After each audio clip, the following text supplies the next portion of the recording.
देखो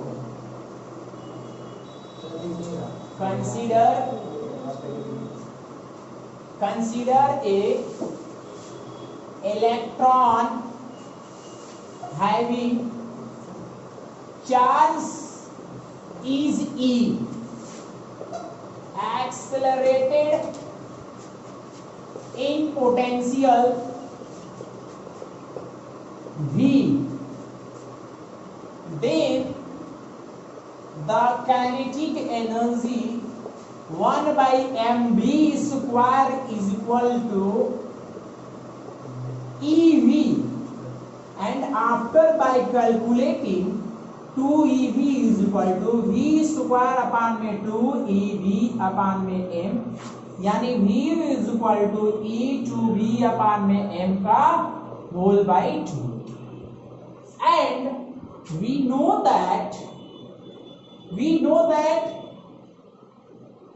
lambda is equal to H upon में mv. Understand? Putting this value on this, ये क्या हो जाएगा H upon में m, वो क्या हो जाएगा मल्टीप्लाई 2EV का 1/2, और ये क्या हो जाएगा m का 1/2। समझ में नहीं आया? समझ में आया कि नहीं आया? भैया इसको रखूंगा, ये पलट जाएगा कि नहीं ऊपर? नहीं समझ में आया? आया कि नहीं आया? भैया देखो ध्यान से समझो, यहाँ पर H M और यहाँ पर जब वैल्यू रखूंगा 2EV अपॉन में M के पावर 1/2, तो ये भी तो 1/2 है, इसके नीचे वाला भी 1/2, तो ऊपर जाएगा तो क्या हो जाएगा H M 1/2 हो जाएगा। भैया ये वाला तो ये बटा के नीचे बटा ऊपर जाता है, अपॉन में M। नहीं समझ में आ रहा है क्या? आ रहा है ना? तो ये क्या हो जाएगा 2EV के पावर 1/2। अच्छा ये बताओ वो √2 मल्टीप्लाई √2 इज इक्वल टू 2 होता है, यानी इसके अंदर क्या होगा 2 को √2m छुपा होगा। नहीं समझ में आया? अंडरस्टैंड? ये m 1/2 और ये क्या हो जाएगा m 1/2 मल्टीप्लाई m 1/2 और 2EV के पावर 1/2। खेला खत्म। ये क्या होगा? नहीं समझ में आ रहा है? नहीं आ रहा है रिया? नहीं आ रहा है अच्छी? नहीं आ रहा है इसमें? अरे भैया एक सिंगल m को क्या लिख सकते हो? IC के वाला फॉर्मूला, यानी √m multiply √m is equal to m नहीं लिख सकते हो, यानी यह m के नीचे 2 को m छुपा होगा √ वाला। ये 1/2 का मतलब √ होता है। क्या होता है? एक से एक कैंसिल होगा, बचा कि नहीं है? तो ये भी √ ये भी √ क्या √ में कर दूं? नहीं समझ में आ रहा है? अगर मैं यहाँ पर लिख दूं अच्छे तरीके से H is equal to H upon में √ में 2EVm। नहीं समझ में आया? आया कि नहीं आया? H का वैल्यू अब इतना नोट कर लो, तो आगे मैं इसकी कैलकुलेशन बता रहा हूं। देखो वो इसके पीछे वाले में मैंने तुमको कैलकुलेशन बताना छोड़ा था, ठीक है? ठीक है ना? वो क्या कहता है H की वैल्यू क्या होती है बाबू? 6.66 × 10⁻34। E की वैल्यू कितनी आती है? 1.6 × 10⁻90। मास कितना होता है? 9.1 × 10⁻31। सारी चीज को यहाँ पर रखता हूँ, ये रखूंगा तो ये हो जाएगा कितना? 6.26 × 10⁻34। ये √ में 2 है, इलेक्ट्रॉन का चार्ज 1/6 × 10⁻90 मल्टीप्लाई 9.1 × 10⁻31। इसको निकाल दो बाहर √v। सारे को सॉल्व करने पर 12.26 × 10⁻9 अपान में √v आता है। This is called the formula of lambda. Lambda की वैल्यू चेंज होती रह जाएगी जब पोटेंशियल चेंज होगा। तो समझ में आया? समझ में आया? कितना समझ में आया? ये तुम्हारा फॉर्मूला है, ठीक है? कैलकुलेशन करने के बाद नेचर्स के बारे में हमें पढ़ना। मैंने बताया था कि ऐसा एक गोल्ड फ्यूल बनाया गया था सर्कल पार्ट्स में। हाँ रदरफोर्ड। उन्होंने क्या क्या था? एक यहाँ से शीशे के अंदर रखा था एक यूरेनियम, इसमें से कुछ रे निकल रही थी और वो रे इलेक्ट्रॉन थी, और जाकर जैसे स्ट्राइक कर रही थी तो एक ही जगह पर जहाँ स्ट्राइक कर रही थी वहां पर एक ही जगह पर लाइट प्रोड्यूस कर रही थी। तुम एक पत्थर लेना, एक ही जगह पर फेंकते हो तो एक ही पॉइंट पे तो जाके लड़ता है। इसका मतलब क्या है? पार्टिकल नेचर का। ये दिस पॉइंट शोज दैट कि पार्टिकल नेचर ऑफ इलेक्ट्रॉन, अभी नहीं क्लियर हुआ। जब इसमें से रे निकलती है और इस रे को पतली लेयर एक सिंगल रे बनाने के लिए इसको इलेक्ट्रिक फील्ड से पास कराया जाता था। ये इलेक्ट्रिक स्लिट थी, भूल गए हो ना सब लोग? नहीं सर याद है, भूल गए हो ना? इससे जाकर और इसके अंदर पेंट किया गया था जिंक सल्फाइड से, फ्लोरेसेंट मटेरियल से। जब ये लड़ती थी तो एक ही जगह पर लाइट प्रोड्यूस होता था। अगर वेव नेचर का होती, यहां से लड़के इस तरह घूमते घूमते घूमते घूमते कई जगह का पॉइंट प्रोड्यूस होता, कई जगह तो होना चाहिए, लेकिन तो एक ही जगह स्पॉट प्रोड्यूस हो रहा है। इसका मतलब क्या है?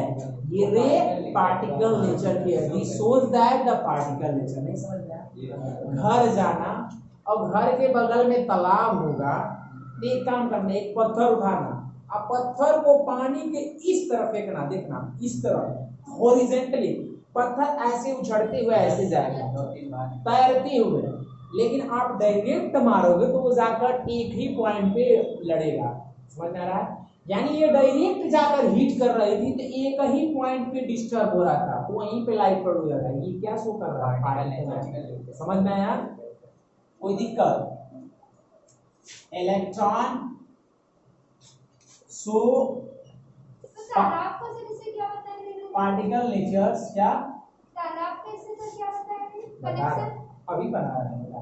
Particle natures they have fixed mass, momentum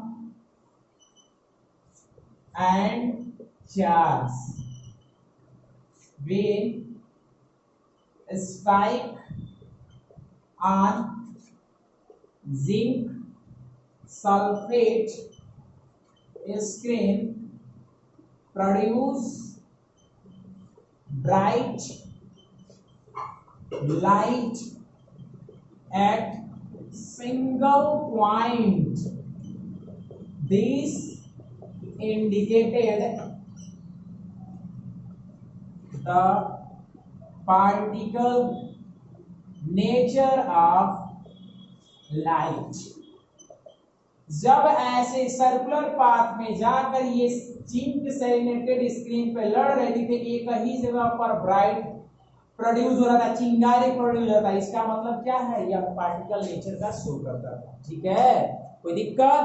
हाँ, तो अब बताओ, देखो अब justification of nature of light में सेकेंड जस्टिफिकेशन है वेव नेचर। ये दोनों स्टूडेंट थे, हम समझे, ठीक है? और ये स्टूडेंटों ने अपना एक एक्सपेरिमेंट किया। क्या किया थोड़ा सा देखना। इन्होंने क्या किया कि एक बल्ब लिया, बल्ब के अंदर क्या होता है? वो टंगस्टन होता है। टंगस्टन एक मेटल होता है, पता है? वो ग्लो करता है, यानी उसमें से लाइट निकलती है। उस लाइट को इलेक्ट्रिक फील्ड में फ्लो कराया। क्या किया? इलेक्ट्रिक फील्ड में फ्लो कराया।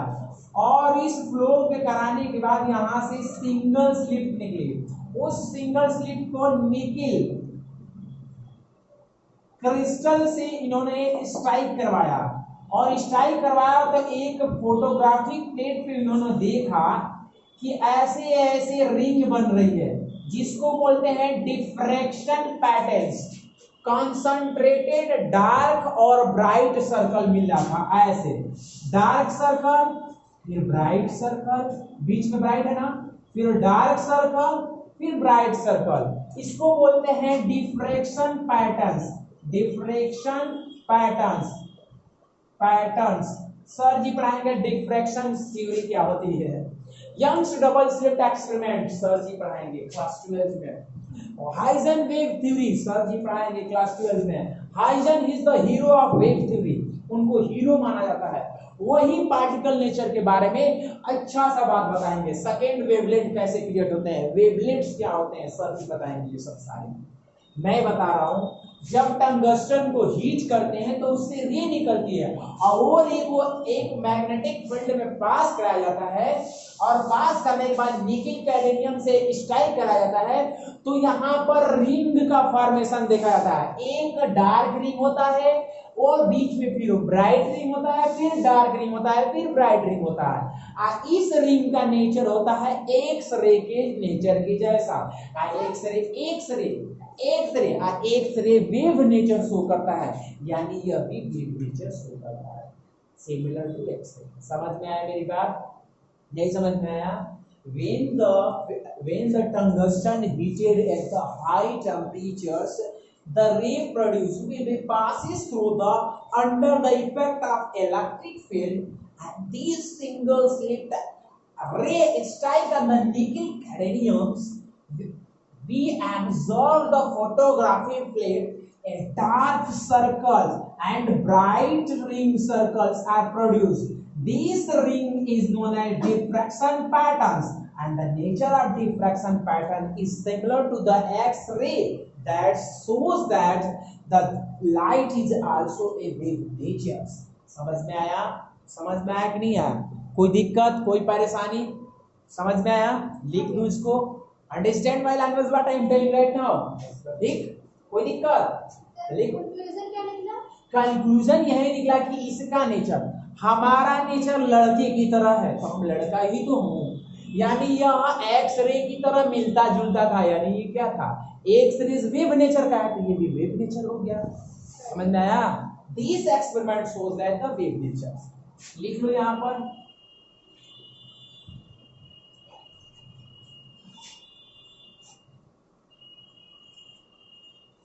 when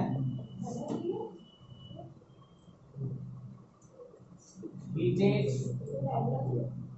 at high temperature,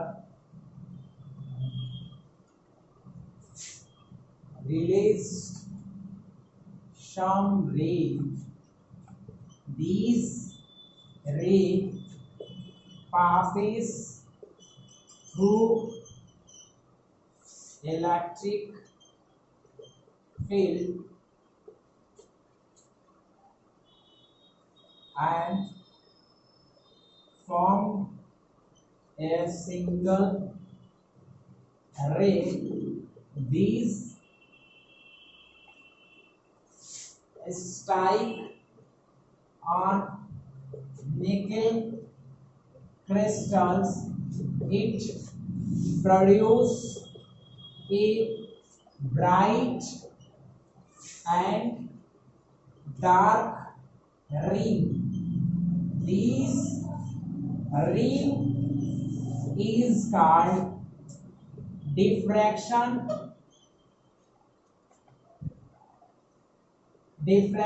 patterns,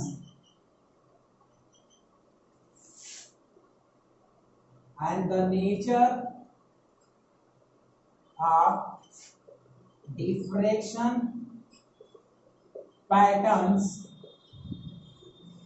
similar to X-ray. That is why show the wave nature of light.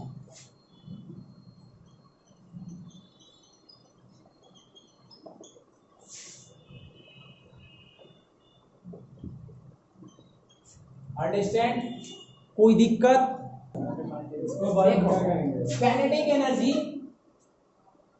Kinetic energy और वेवलेंथ पे हमारा रिलेशंस क्या होता है, इसके बारे में हम पढ़ेंगे।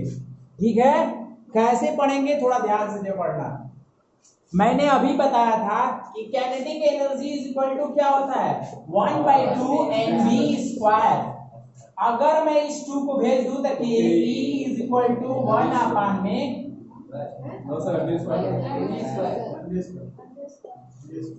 यानी ये क्या हो जाएगा,